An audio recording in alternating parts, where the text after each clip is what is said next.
Hello mga ka-riders, welcome back to my channel. Mga ka-riders, ang gagawin natin ngayon ay magpapalit tayo ng kadena natin sa kanang sprocket. Sabay na natin papalitan. Bali itong sprocket ko mga ka-riders, saka yung kadena, ito pa yung stock. Kaya ako ngayon lang papalitan kasi sinulit ko yung stock natin. Kasi mga ka-riders, ito, may kamahalan din kasi ito mga ka-riders eh. Kasi itong stock na kadena natin, naka O-ring na type. So, pag isi-search nyo sa internet, yung O-ring na type, medyo mahal po siya. Tapos yung naman natin, yung sprocket natin, medyo matibay din kasi mga ka-riders eh. Ito pala, nasa nasa 32,000 kilometers na. So, ang gagawin natin ngayon, papalitan na natin kasi nasulit na rin kasi natin. Bago natin palitan mga ka-riders, marami tayong tatanggalin. Tatanggalin natin tong chain guard, tapos yung dito, para ma-access natin yung sprocket din dito. Ang ipapalit ko pala mga ka-riders, yung brand niya, RK. Ito kasi RK din ang brand eh, yung stock na kadena natin. Pero, ito mga ka-riders, hindi na siya O-ring type. Ito na lang yung ordinaryong type. Tapos, steel pa rin yung ipapalit ko. Bakit steel mga ka-riders? Yung steel kasi, matibay po talaga, lalo pag pang daily use. Pero pag hindi mo pang daily use yung motor mo, tapos gusto mo ng mas maporma at mas magaan, mas maganda kung doon ka sa alloy. Ang disadvantage nga lang ng steel, medyo alagain mga ka-riders eh. Kasi pag steel kasi kinakalawang eh. So dapat alaga nyo lagi sa langis. Tapos ang ipapalit ko din na sprocket sa likod, steel din mga ka-riders. Saka yung sprocket naman dito sa harapan, steel din. Para matibay mga ka-riders. Tapos yung stock na natin na sprocket natin sa likuran, ang sukat nito 38. Ang gagawin ko, dinagdagan ko siya ng isang ngipin. Kasi mga ka-riders, hindi kasi maiwasan na lagi tayong may angkas, tapos may may box pa ako. So, ang ginawa ko, nagdagdag lang ako ng isang ngipin para hindi naman makompromiso yung high speed. Kasi yung size natin na 38, pang high speed po yan mga ka-riders eh. Maganda po siya sa mga long ride, yung talagang mabilisan. Ito, kaya isa lang yung dinagdag ko para ma-retain ko pa rin yung ganong takbo. Tapos yung sa harapan naman, 14. So 14 lang din yung ilalagay natin. Ang mga kakailanganin pa nating mga tools mga ka-riders. Ito pantanggal to ng kadena. I-demo natin mamaya. Tapos, kailangan natin ng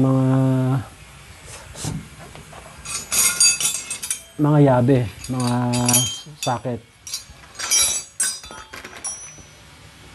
Para matanggal to. Tapos itong gulong, tatanggalin natin para matanggal natin tong sprocket sa likuran. Tara mga ka-riders, simulan na natin.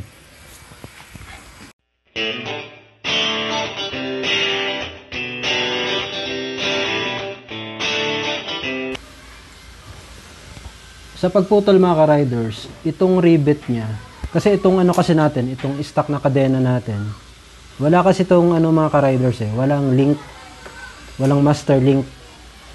Kaya kakailangan na natin ng gantong tools. Pero yung ipapalit natin mga ka-riders, may master link na yon.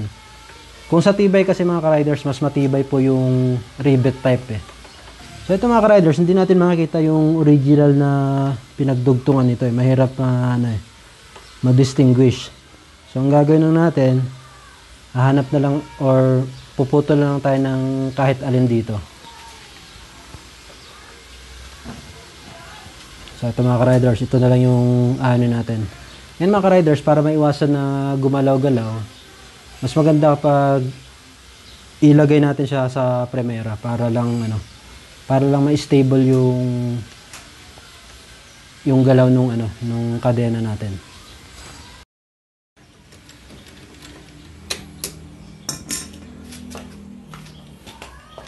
Yan mga riders, nilagay ko na sa primera. Ayan.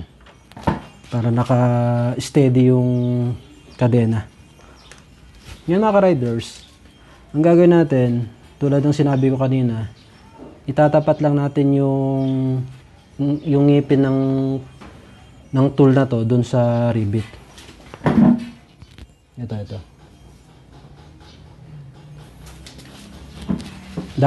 Dapat maganda yung pagkakatapat mga riders, ha.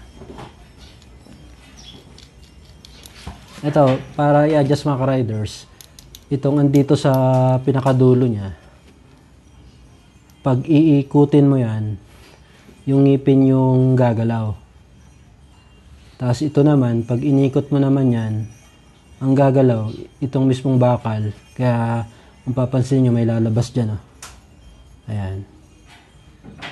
So, gawin muna natin, itong dito sa bandang taas, isagad muna natin.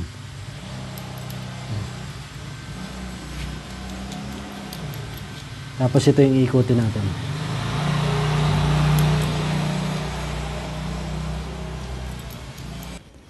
Mga ka-riders, ilalapit ko lang yung camera para mas makita nyo ng mabuti. Ito yung rivet mga ka-riders. So, mamimili lang tayo ng isa dyan mga ka-riders. Let's say ito yung napili natin. So, dyan natin itatapat itong tool natin. Ito mga ka-riders, kung papansinin nyo yan.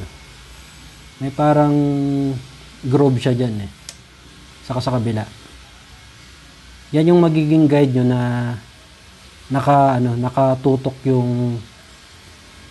itong tool natin mga ka-riders ng maayos. So, i-align nyo lang. Tapos, ito yung iikutin nyo. Pag naikot nyo yan, i-align nyo lang siya. Yan. Mapapansin yung mga riders naka-align ng maayos Yan. So, ibig sabihin, pag inikot natin tong ikutan para sa needle, ibig sabihin, naka-eksakto na yun doon. Pero bago natin ikutin ito, higpitan muna natin ng maigi. Mas maganda pag gumamit tayo ng wrench mga ka-riders para mahigpit yung pagkakakapit niya. Ang size nito mga ka-riders, siya, number 17 or 17 mm. Yan. Higpitan lang natin mga ka-riders. Ang size naman nito mga ka-riders, number 12 or 12 mm.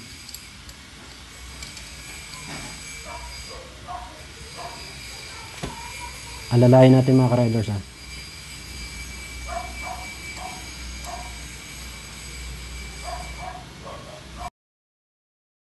Ito mga ka-riders, habang natatanggal yung pinaka-rivet niya, nararamdaman mong lumuluwag na Ayun Sa umpisa lang yung persahan.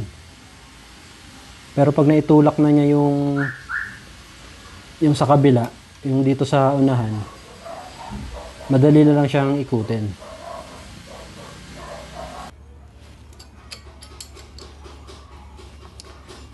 Ang gawin natin mga ka-riders, ikutin lang natin ang ikutin hanggang sa matanggal yung pinaka-rivet. Ayun, natanggal na mga ka-riders ito.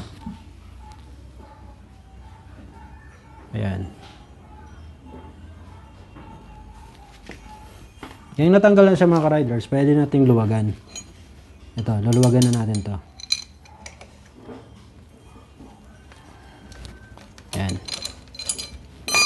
Pag naluwagan na, kayang-kaya na ng kamay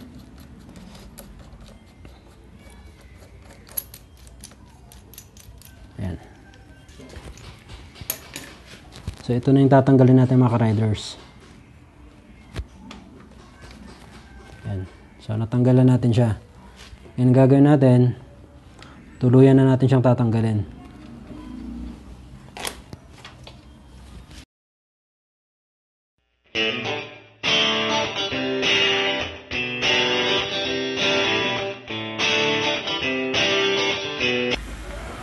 Mga ka-riders, ang next na tatanggalin natin, itong mga nut. Ngayon, pag tinanggal natin itong mga ka-riders, pahigain natin gulong.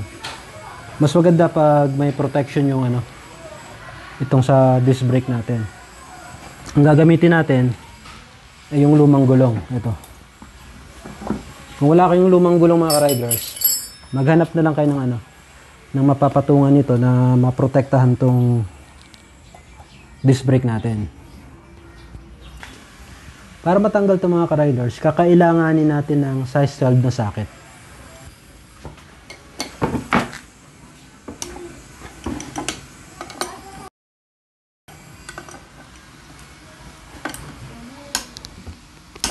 Sa pagtanggal mga ka-riders, mas maganda pag luluwagan nyo muna lahat. Wag nyo nang tatanggalin lahat. Luluwagan nyo to, ito. Tapos pag naluwagan nyo na lahat mga ka-riders, saka nyo na tanggalin.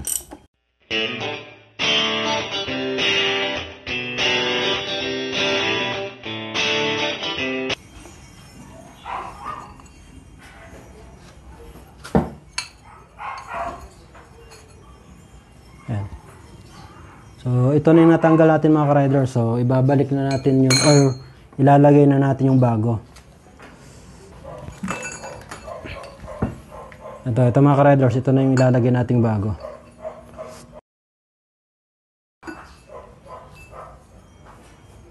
So, ang gawin nyo lang mga ka-riders, itatapat nyo lang yung maliit na butas. Ito. Apat yun mga ka-riders, so itatapat nyo lang din. Kaya natin ginanito to kasi nalalaglag yung bolt niya yung mga bolts.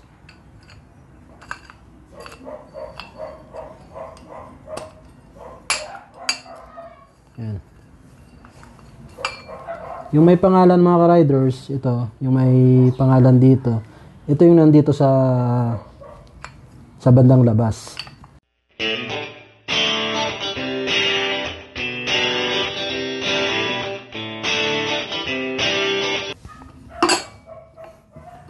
And mga riders, pag nailagay na natin tong nut, ihigpitan na natin siya. Ang paghigpit mga ka-riders, gawin natin yung criss-cross pattern. Kaya natin kasi ginagawa yung mga ka-riders para magpantay yung ano, yung pagkakahigpit ng bawat kanto. Sa criss-cross, uunahin natin to, or alin man sa kanila, halimbawa ito yung unahin natin, ang isusunod natin yung katapat niya. Pagkatapos naman ito, either ito or ito. Kunyari, ang gagawin natin, ito, tapos huwag masyadong mahigpit mga ka-riders ha. Yung katamtamang higpit lang. Pagkatapos ito, tapos babalik ulit tayo dito, ganon. Hanggang sa humigpit siya ng humigpit.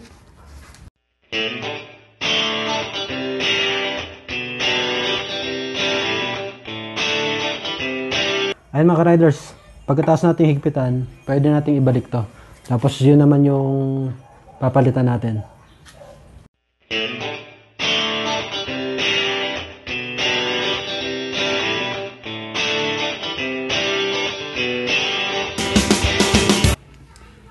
Ang next natin tatanggalin mga ka-riders, itong sprocket sa harap.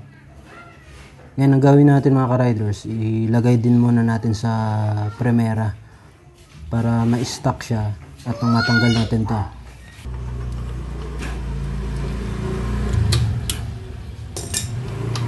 Ayan mga ka-riders, bali na naikambyo na natin siya.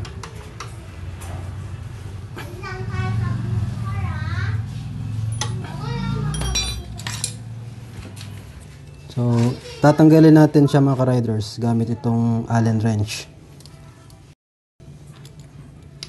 Ngayon mga ka-riders, pukpukin nyo muna ng bahagya para lumuwag yung pagkakatornilyo.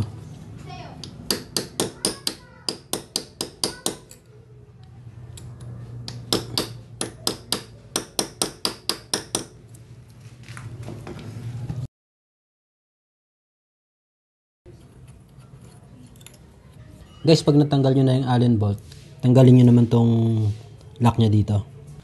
Itong lock na to guys, hahanapin nyo lang yung gawi para mahugot nyo siya.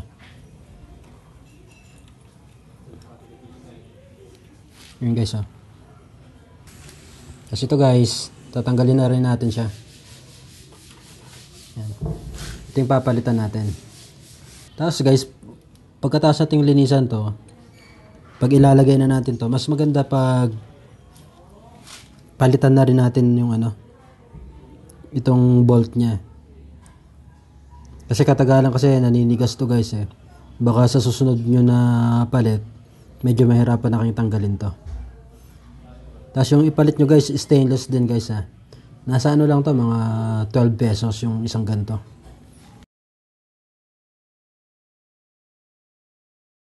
Ayun guys, pag nalinisan na natin, pwede nating ilagay yung bagong sprocket. So paglalagay ng sprocket guys, yung may pangalan guys, yun yung nasa harap. I-shoot lang natin siya sa groove nya. Yun, sagad lang natin. Tapos ang isusunod natin, itong parang itong parang washer. Hahanapin lang din natin yung groove. Yan. Ayan. Kaya ganun ang design nun guys. Para magkakaroon siya ng lock. Yan guys oh.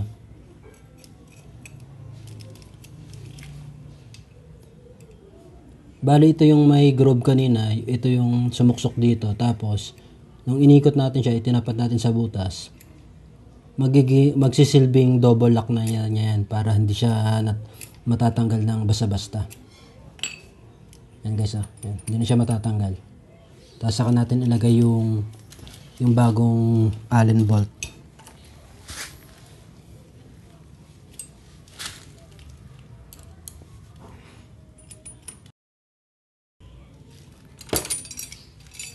Guys, pag nahigpitan na natin, pwede nating ikabit yung kadena nya. Guys, bali kakabit na natin tong kadena nya. Ang gawin nyo guys, yung dito guys, isagad nyo muna to. Isasagad nyo to. Tapos pag mag-a-adjust na lang mamaya, saka nyo iurong. Ang unahin natin guys, ipepesto na natin tong kadena.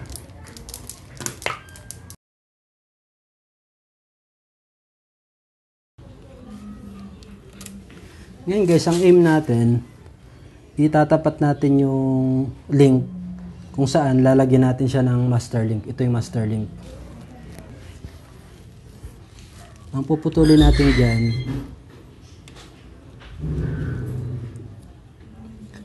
kailangan guys, magkaroon ng ganito guys. Ayan. Yung panloob na link. Kasi itong master link, panlabas siya guys. So, sukatin mo natin guys.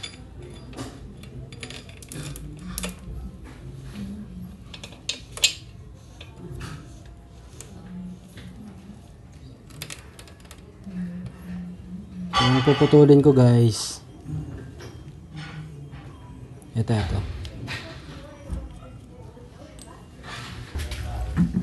Yan guys, para maputol yon, gagamit ulit tayo ng tool na to.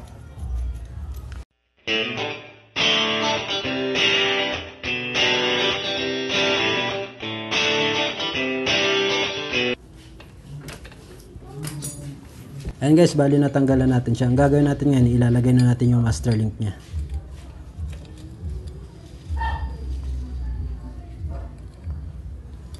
Guys, bali ito yung master link natin. Ang gagawin natin ngayon, tatanggalin natin yung clip. Gamitan nyo lang ng pliers guys.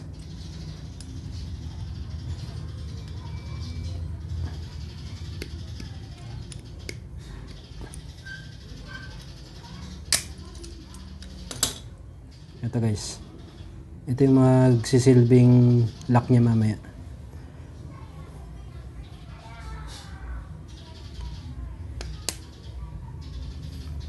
So tinanggal ko guys, ang gagawin ko, itong parang rivet niya, ipapasok na natin dito sa link.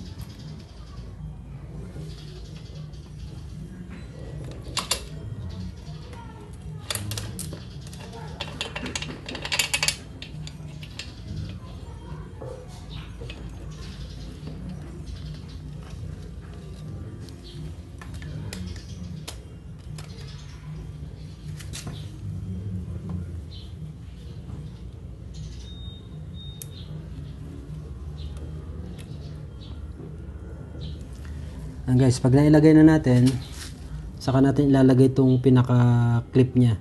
Itong clip guys, kung papansinin nyo, dito may uka siya eh. Ang gagawin natin, itatalikod natin yan. Gagano natin. Kasi ang ano kasi guys, ang takbo kasi natin papunta doon guys eh. So itong clip, gaganon guys. Ngayon kung nakabaliktad kasi kayan, ito yung nasa unahan, may tendency kasi na matanggal yan guys eh. Halimbawa may sinabitan siya. Kasi pag may sumabit dyan, matatanggal siya. So ang gagawin natin, dapat pabaliktad. Isushoot lang natin tong malaking butas dito sa parang rivet. Tapos gagamitan ulit natin ng pliers. Kung may long nose kayo guys, mas maganda. Ayan. Guys, nakalak na siya.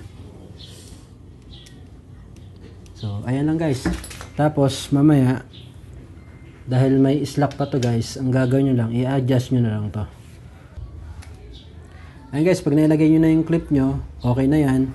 Ang gagawin nyo na lang guys, dahil may slack pa to, i-adjust nyo na lang itong gulong nyo pa atras. Tapos tansyahin nyo na lang yung slack na nararapat. Tapos yung dito, ibalik nyo na yung tinanggal yung cover. Ayun lang guys, sana may natutunan kayo. Salamat.